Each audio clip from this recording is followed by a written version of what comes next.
미국의 어느 시골 마을에 어머니와 외아들이 함께 살고 있었습니다. 이 어머니는 낮에는 닭을 기르는 양계장에서 일을 했고 밤에는 삭바느질을 해서 아들의 등록금을 마련합니다. 이 아들은 고생하는 어머니의 그 은혜를 잊지 않기 위하여 부지런히 공부해서 고등학교를 수석으로 졸업하고 대통령상을 받게 되었습니다. 그런데 어머니에게는 이 아들의 졸업식에 입고 갈 변번한 옷 하나 없었습니다. 행여나 자랑스러운 아들에게 누가 될까봐 어머니가 이렇게 말씀합니다.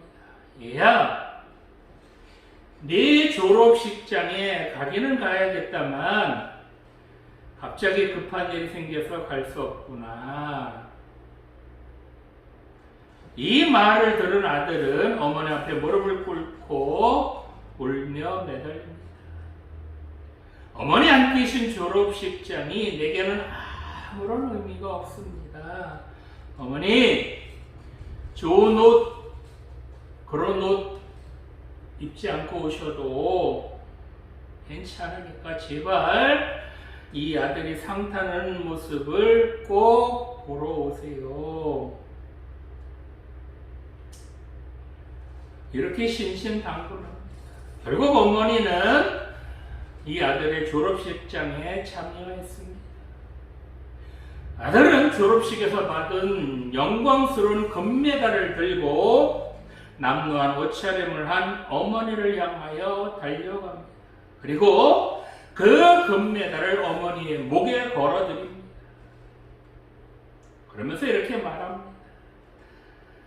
이 금메달은 바로 어머니의 몫입니다. 그 후 아들은 더 열심히 공부해서 나중에 미국의 28대 대통령이 되었습니다. 그가 바로 윌슨 대통령입니다.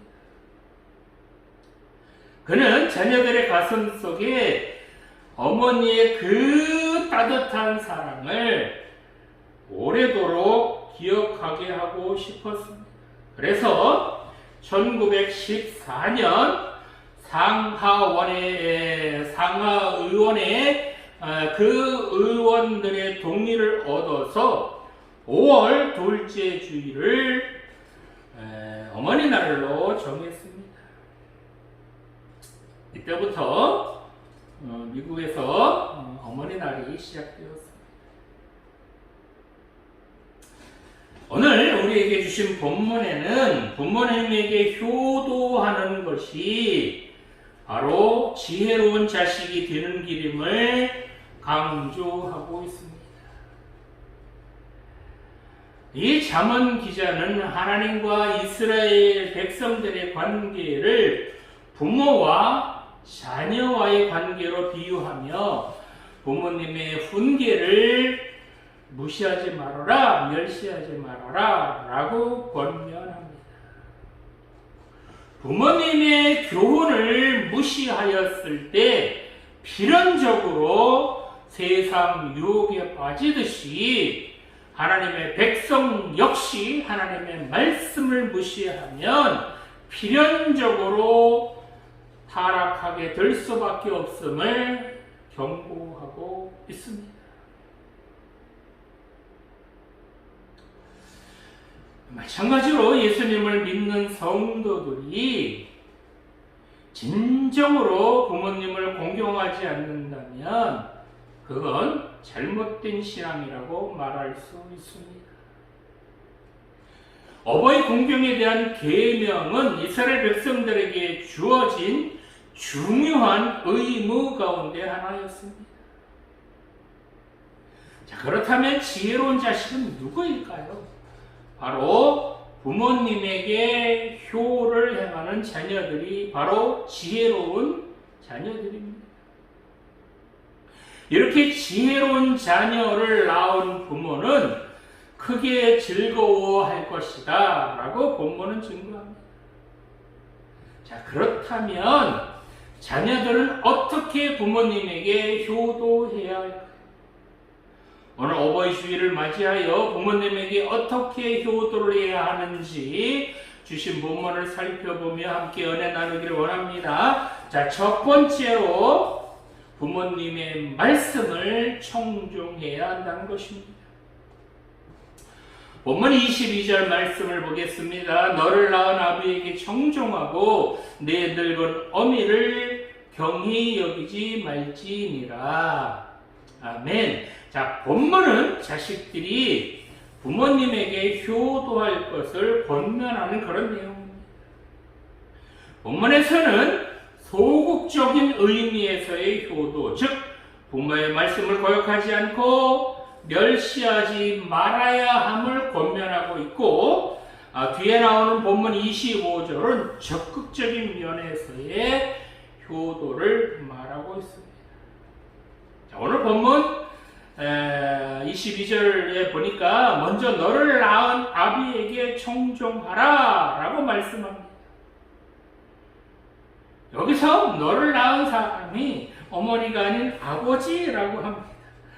아니, 남자가 어떻게 자식을 낳지? 라고 그렇게 의아해하실 분들이 계실 텐데, 이 말은 아버지가 자식을 낳는 것을 말하는 그런 것이 아니라 바로 생리학적으로 그 자녀의 아버지가 되는 것, 그것을 말합니다.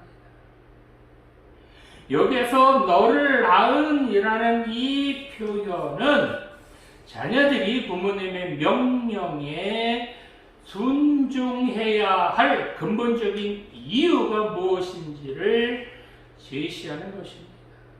즉, 내 생명은 부모님으로부터 얻었기 때문에, 그래서 내가 이 세상에 존재하게 되었기 때문에 나를 낳아주신 부모님에게 효도하는 것은 당연하다는 것입니다.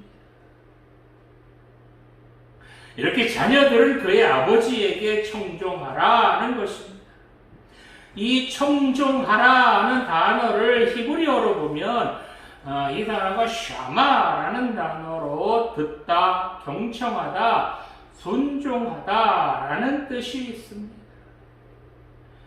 이 샤마라는 말은 주의하고 집중해서 그렇게 상대방의 말을 듣는 것, 그것을 말합니다.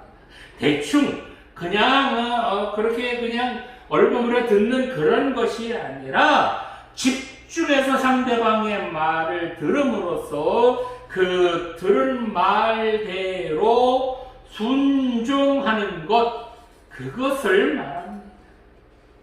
즉, 아버지의 말씀을 자녀들은 집중해서 들어야 하고 그 아버지께 들은 말씀대로 순종해야 한다는 것입니다. 자, 그렇다면 이 아버지는 자녀들에게 어떤 말을 해 주어야 할까요? 본문에서 말하는 아버지의 말이란 바로 하나님의 말씀을 아버지를 통해서 듣게 되는 것, 그것을 말합니다. 즉, 아버지가 자녀들에게 하나님의 말씀을 가르칠 때에 그 하나님의 말씀을 자녀들은 잘 들어야 하고, 그래서 그 들은 말씀대로 살아야 한다는 것입니다. 이스라엘에서 부모님들은 가정에서 자녀들에게 하나님의 권위를 대리하는 그런 자들로서 자녀들에게 하나님의 말씀을 가르치고 그리고 하나님의 말씀을 그렇게 전수하는 그런 분들이었습니다. 그래서 당연히 부모님들의 기쁨은 자녀가 자신들의 가르침대로 하나님을 경외하고 그 말씀을 지켜 행할 때에 바로 부모님들이 기뻐한다는 것이었습니다. 이렇게 부모님들은 자녀들이 하나님의 말씀에 순종하며 그렇게 이 세상을 살아갈 때에 그것을 가장 큰 기쁨으로 여겼다는 것입니다. 자녀들이 부자가 되는 것, 자녀들이 높은 자리에 올라가는 것보다 하나님의 말씀대로 자녀들이 살아가는 것, 그것을 가장 기뻐했다는 것입니다. 자, 그렇다면 부모님들이 자녀들에게 이렇게 하나님의 말씀을 가르치는 가장 큰 이유는 무엇이었을까요? 세상의 이치나 세상의 성공 비결을 가르치는 것이 아니라 자녀들에게 하나님의 말씀을 가르친 이유가 무엇이었냐는 겁니다.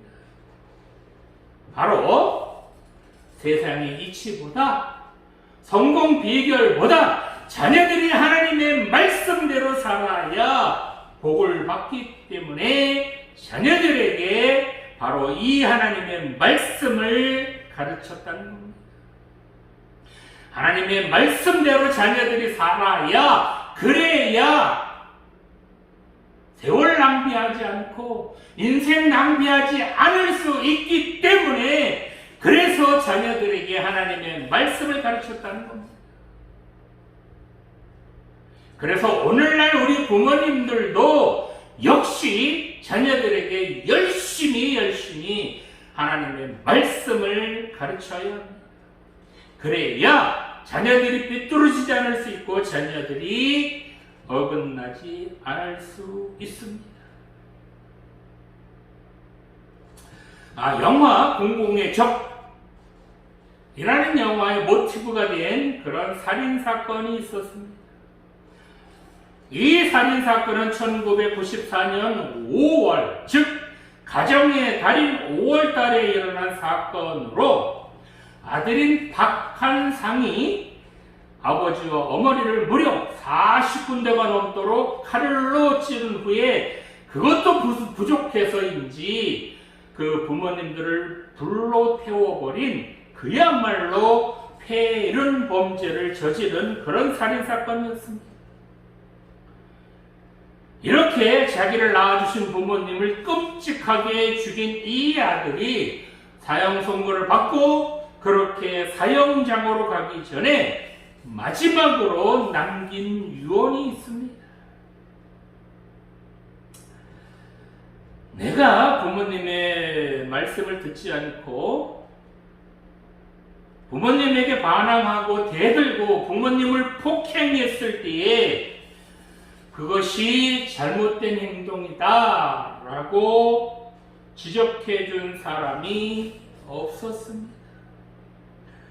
이런 폐륜을 내가 저질렀을 때 나를 따끔하게 혼을 내고 야단을 쳐준 사람이 있었다면 내가 내 부모님을 죽이는 그런 끔찍한 일은 저지르지 않았을 것입니다. 우리 부모님은 내가 무슨 짓을 해도 그저 내 손에 돈을 쥐어주면 그것으로 부모님의 도리를 다한 것으로 그렇게 여기셨습니다. 차라리 내 부모님이 나에게 돈을 쥐어주지 않으시고 차라리 나를 따끔하게 야단을 치고 혼을 내셨다면 나는 살인자가 되지 않았을 것입니다. 라고 그렇게 뜨거운 눈물을 흘리며 사형장의 이슬로 그렇게 사라졌습니다. 오늘 예배 드리시는 성도 여러분, 부모님의 훈계의 말씀에 귀 기울이시기 바랍니다. 또 잔소리한다 라고 귀를 막지 마시기 바랍니다. 부모님께서 행여 여러분이 잘못되라고 그런 잔소리 하시겠습니까? 부모님 말씀에 귀를 기울여 들으시고 그 말씀대로 사시기 바랍니다. 부모님에게 청종하라, 부모님의 말씀에 청종하라 라는 것은 하나님의 명령입니다. 부모님에게 눈을 부릅뜨고 거역하는 사람은 부모님뿐만 아니라 다른 사람들에게도 그렇게 거칠게 대들고 거역합니다. 그런 사람에게 희망은 없습니다. 부모님의 말씀을 잘 들어드리는 것, 그것이 바로 부모님을 행복하게 해드리는 것입니다. 이것이야말로 물질이나 돈을 드리는 것보다 더 큰 효도라는 것 명심하시기 바랍니다. 그렇게 부모님의 말씀을 듣는 것은 시간 낭비다, 아니 잔소리다 라는 생각하지 마시기 바랍니다. 행여 그런 생각이 그럴지라도 부모님 말씀을 청종해야 합니다. 그래야 그 말씀이 여러분 인생의 보약이 될 줄 믿으시기 바랍니다. 이렇게 부모님에게 청종하는 사람이 바로 하나님 말씀에도 청종한다는 것입니다. 이처럼 내가 부모님의 말씀에 청종해야 내 자녀들도 따라서 부모인 내 말을 청종하게 된다는 겁니다.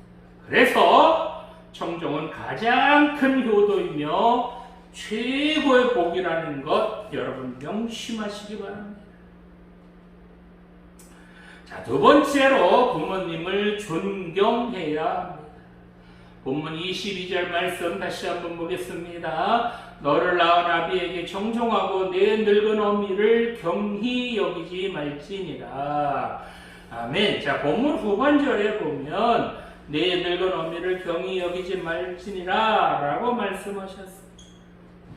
여기서 내 늙은 어미를 이라는 말을 히브리어 원어로 보면 내 어머니가 늙었을 때에 라는 그런 뜻으로 어머니가 늙었을 때라도 그 어머니 입으로부터 나오는 그런 말씀, 그 말씀을 무시하지 말고 순종하라는 그런 말씀입니다. 즉 자녀들이 어려서든지 장성해서든지 언제든지 하나님의 말씀, 즉 부모님께서 그렇게 자녀들에게 말씀하시는 그 진리의 말씀에 언제나 순종해야 한다는 것입니다. 여기서 내 늙은 어미를 경히 여기지 말지니라 할 때 이 경히라는 말을 히브리어로 보면 이거 무즈라는 단어로 멸시하다, 업신여기다, 대수롭지 않게 여기다 라는 그런 뜻이 있습니다. 이 경이라는 말은 경홀히라는 말의 준말입니다. 이 부즈라는 단어는 어리석은 자의 특징을 나타내는 그런 단어로 구약 성경에 쓰이고 있습니다. 즉 어리석은 자는 바로 늙으신 부모님을 업신여긴다라는 것입니다. 이렇게 어리석은 자처럼 늙은 부모님을 업신여기는 것, 경홀히 여기는 것, 그것을 바로 죄라고 합니다. 잠언 30장 17절 말씀을 보면 아비를 조롱하며 어미 순종하기를 싫어하는 자의 눈은 골짜기의 까마귀에게 쫓기고 독수리 새끼에게 먹히리라 라고 말씀하셨습니다. 부모님을 업신여기는 자, 그런 자는 반드시 그 대가를 치른다는 것입니다. 참으로 무서운 말씀입니다. 자, 그렇다면 이 경히 여긴다, 업신 여긴다 라는 말의 반대말은 무엇일까요? 바로 공경, 즉 존경한다 라는 겁니다. 10계명 중에서 5번째 계명이 바로 내 부모를 공경하라, 그리하면 내 하나님 여호와가 내게 준 땅에서 내 생명이 길리라 라고 말씀합니다. 이 공경이라는 말이 존경이라는 말과 같은 말입니다. 즉 존경 없는 사람, 공경함이 없는 사람은 결코 효도일 수 없다는 겁니다. 여기서 늙은 어미를 경히 여기지 말라는 것은 바로 부모님이 늙으실지라도 연세가 많을지라도 그런 부모님 공경하라라는 그런 뜻입니다. 이 공경하다라는 말의 어원은 이 공경하다라는 말이 히브리어로는 가베드라고 하는 단어인데 이것이 신체 중에서도 가장 중요한 간이라고 하는 단어에서 파생된 단어입니다. 이 간이라고 하는 단어가 히브리어로 가베드거든요. 자, 간이 모든 장기들 중에서 중요하잖아요. 특히 간은 해독 작용을 하는 아주 중요한 기관입니다. 따라서 부모님을 공경한다는 것은 마치 간을 소중하게 돌보듯이 부모님을 귀하게 대해라 라는 그런 말씀입니다. 또한 이 공경하라는 단어는 무겁다라는 뜻도 있습니다. 즉 공경은 그 무게를 인정한다라는 그런 의미입니다. 우리보다 앞서 인생길을 걸어가신 우리 부모님은 우리가 도저히 상상할 수 없는 그런 삶의 무게, 또 경륜의 무게가 있다는 것입니다. 우리 부모님들이 지고 가신 그 삶의 무게, 인생의 무게를 인정하는 것, 그것이 바로 부모님을 공경하는 그런 것이라는 겁니다. 부모님들이 한평생 지고 가신 그 삶의 무게를 인정한다면 그 부모님을 귀히 여기지 않을 도리가 없기 때문입니다. 여기서 우리 부모님들도 명심해야 할 것들이 있습니다. 우리 부모님들, 특별히 여러분 자녀들은 하나님께서 여러분 가정에 선물로 주신 것입니다. 여러분 가정에서 그 자녀들 잘 양육하도록 하나님께서 잠시 여러분 가정에 위탁하신 것입니다. 그래서 아무리 엄마 아빠가 낳은 자식이라고 할지라도 그 자녀들의 주인은 엄마 아빠가 아니라 바로 하나님이 바로 그 자녀들의 주인이라는 것입니다. 그래서 자녀들을 함부로 대하지 말아야 한다는 겁니다. 아니, 우리 자녀들 내 자식인데 내 마음대로 해도 된다 라고 생각하는 것은 착각이라는 것입니다.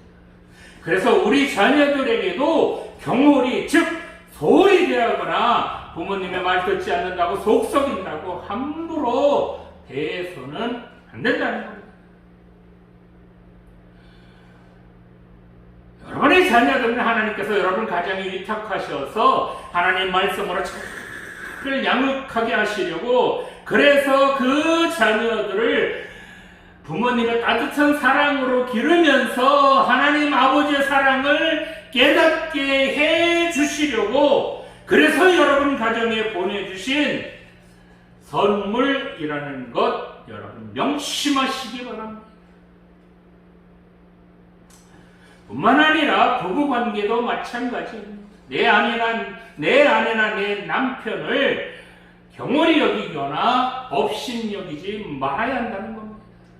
내 남편이나 내 아내는 하나님께서 나에게 보내주신 그런 짝이라는 것 명심해서 그 내 아내나 내 남편을 아끼고 사랑해야 한다는 것입니다. 하나님께서 보내주신 내 남편이나 내 아내 이외에 다른 사람을 마음속에 품거나 다른 사람을 사랑하는 것, 그것은 바로 죄라는 것입니다. 마태복음 5장에 보면 주님께서는 음욕을 품고 여자를 보는 자마다 마음에 이미 간음하였다라고 말씀하셨습니다. 하나님께서 나에게 주신 짝 이외에 다른 사람을 마음속에 품어서도 안 되고, 다른 사람을 하나님께서 주신 내 짝보다 더 사랑해서는 더더군다나 안 된다는 겁니다. 이렇게 하는 것이 하나님께서 주신 짝에게 경홀이 대하는 것이요, 이것이 바로 죄를 짓는 것이라는 겁니다. 여러분 명심하시기 바랍니다. 그렇습니다. 부모님을 경홀히 여기는 것은 하나님께서 절대로 기뻐하시지 않는다는 것, 여러분 명심하시기 바랍니다. 아니, 눈으로 보이는 부모님을 경홀히 여기는 자가 어찌 보이지 않는 하나님을 제대로 섬길 수 있겠습니까? 보이는 부모님을 제대로 섬길 때에 보이지 않는 하나님일지라도 제대로 섬기게 될 줄 여러분 믿으시기 바랍니다. 또한 이렇게 보이지 않는 하나님을 제대로 올바로 섬기는 그런 성도들이라면 보이는 부모님 제대로 섬기고 그 부모님에게 효도하게 될 것은 분명합니다. 이처럼 부모님을 존귀하게 여김으로 그 부모님을 즐겁게 해드리는 그런 지혜로운 자녀들이 되시기 바랍니다. 자, 마지막으로 부모님을 즐겁고 기쁘게 해드려야 한다는 것입니다. 본문 25절 말씀 보겠습니다. 내 부모를 즐겁게 하며 너를 낳은 어미를 기쁘게 하라. 아멘. 자, 본문 24절과 25절은 이게 비슷한 내용으로 자녀들은 부모님을 즐겁게 해드려야 한다라는 것입니다. 본문 24절을 보면 의인의 아버지는 크게 즐거울 것이요 지혜로운 자식을 낳은 자는 그로 말미암아 즐거울 것이니라 라고 말씀하셨는데, 여기에는 부정사 강조용법이 나옵니다. 이 부정사 강조용법이라는 것은 동사를 강조하는 것으로, 즉 의인의 아비는 즐거울 것인데 반드시 틀림없이 분명히 그렇게 즐거워할 것이다 라는 겁니다. 여기서 말하는 의인이란 하나님의 말씀대로 살아서 하나님 앞과 사람 앞에서 의롭다고 인정받은 그런 사람을 말합니다. 이렇게 하나님 앞과 사람들 앞에서 우리 자녀들이 의롭다고 인정을 받게 된다면 그 부모님들은 얼마나 기쁘고 얼마나 즐겁겠습니까? 얼마나 행복하겠습니까? 여기서 즐겁다는 표현은 가장 큰 즐거움을 표현하는 단어로 더 이상 즐거움을 표현할 수 없을 만큼 기쁠 때 사용하는 그런 단어입니다. 우리 부모님들은 이처럼 자녀들이 의롭다고 인정을 받을 때에, 야, 정말 저 아들은, 저 딸은 정말 하나님 말씀대로 사는구나 라고 사람들에게 인정받을 때, 더 나아가서 하나님께 인정받을 때에 우리 부모님들이 가장 즐거워하신다는 것 여러분 명심하시기 바랍니다. 또한 24절 후반부에 보면 너를 낳은 어미를 기쁘게 하라 라는 말씀에서 이 기뻐하다 라는 단어도 전적인 기쁨을 말하는 것으로 자녀는 어머니에게도 큰 기쁨이 되어야 한다는 것입니다. 자녀들이 부모님에게 근심거리가 되거나 걱정거리가 된다면 이것이야말로 부모님에게 불효하는 것입니다. 이렇게 부모님을 즐겁게 하며 기쁨이 되려면 바로 하나님 말씀대로 살아야 한다는 겁니다. 이것이 바로 지혜라는 것입니다. 잠언 10장 1절 말씀을 보면 솔로몬의 잠언이라 지혜로운 아들은 아비를 기쁘게 하거니와 미련한 아들은 어머니의 근심이니라 라고 말씀하셨습니다. 이 말씀처럼 부디 여러분 지혜로운 자식이 되시고 부모님을 근심시켜드리는 그런 미련한 자녀들이 되지 마시기 바랍니다.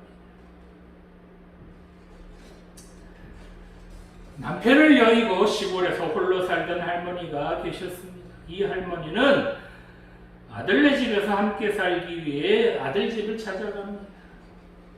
그렇게 아들 집에서 함께 살게 된 할머니는 하루가 다르게 눈이 침침해졌고 귀도 어두워졌습니다. 식사할 때 앞이 보이지 않게 된 할머니는 손을 더듬으면서 그렇게 겨우겨우 음식을 찾아서 그렇게 드십니다. 그러다 보니 숟가락에서 반찬을 떨어뜨리고 국물을 어쩔 수 없이 흘리게 됩니다. 아들과 며느리는 할머니가 자꾸 이렇게 음식을 식탁 위에서 떨어뜨리게 되자 화가 났습니다. 어느 날 아들 부부는 둘이 의논한 끝에 집안의 청소함 옆에 아주 구석진 곳에 작은 식탁 하나를 만들었습니다. 그리고 늙으신 어머니 혼자 그 식탁에서 식사하게 그렇게 했습니다. 그렇게 구석에 그 식탁에 홀로 앉은 할머니는 눈물이 가득 눈으로 건너편 식탁에 모여 앉은 식구들을 바라보았습니다. 할머니가 식사 중에 식구들이 가끔 말을 거는 경우도 있었지만 대개가 음식을 떨어뜨리는 그런 할머니를 꾸중하는 그런 말이었습니다. 그러던 어느 날 저녁 식사를 하기 전에 손녀가 바쁘게 블록을 쌓고 있었습니다. 어린 딸이 뭔가에 몰두해 있는 것이 귀엽고 사랑스러워서 아들은 딸에게 무엇을 만드느냐라고 물었습니다. 그러자 딸의 입에서는 생각지도 못한 답을 듣게 됩니다. 난 지금 엄마와 아빠를 위해서 작은 식탁을 만들고 있지요. 손녀가 이렇게 웃으면서 말합니다. 그러면서 덧붙이기를 내가 어른이 되면 언젠가는 아빠도 구석에서 혼자 식사를 해야 되니까요. 이 말을 들은 아들과 며느리는 서로 끌어안고 눈물을 흘립니다. 그날 저녁 식사 시간에 아들과 며느리는 그 늙으신 어머니를 다시 큰 식탁의 어머니 자리로 모셔와서 식구들과 그렇게 함께 식사를 합니다. 아들 부부는 다시는 늙으신 어머니가 가끔씩 음식을 쏟거나 음식을 떨어뜨려도 조금도 싫어하는 그런 기색을 보이지 않게 되었다고 합니다.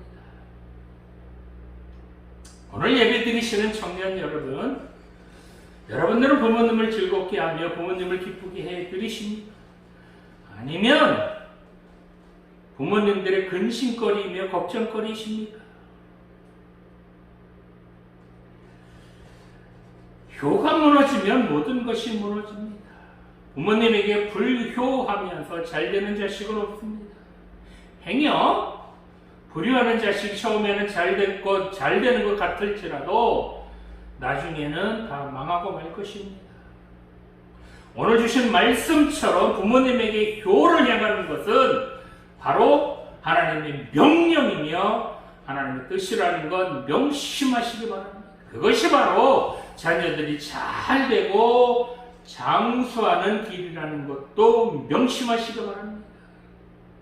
저는 우리 모두 부모님에게 효도하는 그런 지혜로운 자녀들이 다 되시기 바랍니다. 모든 것은 자녀인 우리들에게 달려 있습니다. 부모님에게 부디 부모님 말씀 청종하는 잘 듣는 그런 자녀들 다 되시기 바랍니다. 특별히 부모님 경홀히 우습게 업신여기지 마시기 바랍니다. 뿐만아니라 부모님 즐겁게 기쁘게 해드리는 그런 자녀들이 다 되시어서 정말 이 땅에서도 복받을 뿐만 아니라 장수하는 그런 자녀들이 다 되시기를 간절히 소망합니다. 기도드리시겠습니다. 지금도 살아계신 하나님 아버지, 오늘 주신 말씀을 통하여 교회에 대하여 다시 생각하게 하시니 감사드립니다.